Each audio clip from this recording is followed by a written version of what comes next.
بسم اللہ الرحمن الرحیم۔ حضرت موسیٰ علیہ السلام سے ایک غریب آدمی نے درخواست کی کہ آپ کلیم اللہ ہیں، اللہ تعالیٰ سے دعا کریں کہ میرا رزق بڑھا دے، مجھے کئی وقت واقع ہو جاتے ہیں۔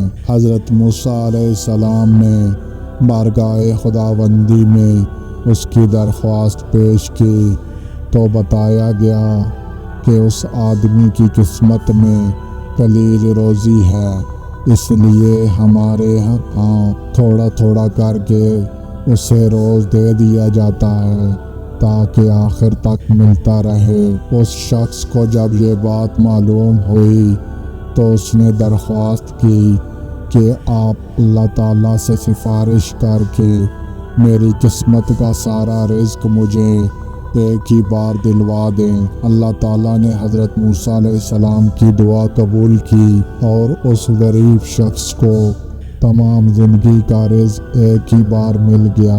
اس شخص نے فوراً لنگر خانہ کھول دیا اور اعلان کر دیا کہ جس شخص کے کھانے کا انتظام نہ ہو وہ ہمارے لنگر خانے سے پیٹ بھر کر کھانا کھا سکتا ہے۔ حضرت موسیٰ علیہ السلام کو اس کی اس حرکت پر تعجب ہوا۔ انہوں نے اسے سمجھانے کی کوشش کی لیکن جب وہ نہ مانا تو مایوس ہو کر چلے گئے۔ ایک ہفتے کے بعد ان کا ادھر سے گزر ہوا تو دیکھا کہ لنگر خانہ ابھی تک جاری ہے۔ دوسری مرتبہ وہ 1 ماہ بعد اور پھر تیسری مرتبہ 6 ماہ بعد ادھر سے گزرے تو آپ نے حسب معمول اسی طرح لوگوں کو لنگر خانے سے کھانا کھاتے دیکھا۔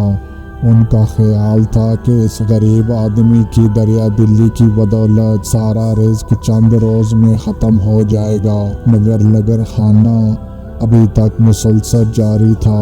آپ نے اللہ تعالیٰ سے عرض کیا، یا اللہ یہ کیا ماجرا ہے، اس کا تھوڑا سا رزق ابھی تک چل رہا ہے۔